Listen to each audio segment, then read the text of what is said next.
2020年里，除了苹果会迎来新的 iPhone 12系列发布会，据说新款 iPad 也会降临。目前有泄露指向苹果可能会发布全面屏的 iPad Air 和 iPad 8。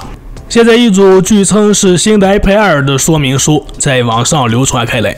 从报告中可以得知，新 iPad Air 将采用全面屏设计，配备 USB-C 接口。最大的看点是 Touch ID 集成在了电源键中。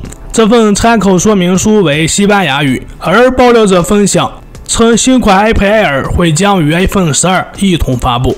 新一代的 iPad Air 还运用和 iPad Pro 一样的全面屏设计，这不仅意味着 iPad Air 上 Home 键的终结，也意味着 Touch ID 必须要重新设计。据悉，新一代的 iPad Air 的 Touch ID 将位于设备侧面的电源键中，和当下不少侧边指纹识别的手机类似。iPad Air 的前面还有一个前置摄像头，但没有说明是否有 Face ID。虽然提到可以使用 Apple Pay 与 Touch ID， 想必这款 iPad Air 应该是没有 Face ID 的。苹果不会做更多无用的设计。iPad Air 同时在后面板上有3个金属点，这可能同 iPad Pro 一样，意味着新 iPad Air 或许可以跟 iPad Pro 一样搭配妙控键盘使用，并且兼容其他配件。这则多年未变的 Lightning 接口应该也要取消， USB-C 接口将取而代之。除了 iPad Air 外，最新的泄露还显示新的 iPad 也出现了。当然，这便是指的第8代 iPad， 苹果要做一次重大的设计调整。从泄露的草图可获知， iPad 8在正面收窄了边框，同时在窄边框一侧放置了 Face ID 元器件，没有 Touch ID 元素，更不像是上面 iPad Air 使用的是侧边指纹。在背部左上角是一颗单摄带 LED 闪光灯，下方还可以看到磁吸接口，用于匹配键盘。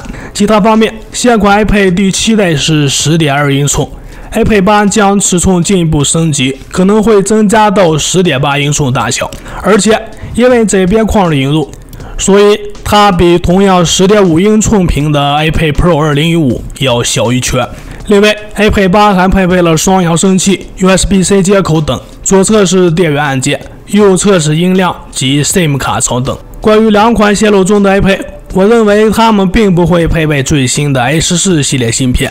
秋季的新款 iPhone 将搭载5纳米工艺的 A14 处理器。根据台积电的最新说法，5纳米正在进行大规模量产。其实除了5纳米 A14， 苹果至少还有2款5纳米芯片正在做准备，一款是 A14X， 一款是面向台式机的 GPU 图形芯片。A14X 芯片是苹果硅材料的首发芯片，年底将用在12寸的 MacBook 上作为处理器，替代英特尔的 X86 方案。此外，苹果还可能将在未来推出2021款的 iPad Pro 上运行另一个变种的A14X 芯片，而上面泄露的2种 iPad 产品可能不会配备最新的芯片作为处理器。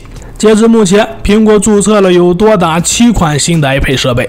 据悉，这7款新 iPad 中，iPad 8和新款 iPad Air 只是其中的2款。如果以上泄露的这2款产品是真实的，那么全新 iPad 带来的全面屏优势势必是有目共睹的，以及 iPad Air 对比 iPad Air 3更是说有了巨大的变化。好了，今天内容就这么多，欢迎关注、点赞和留言互动，下期内容我们再见。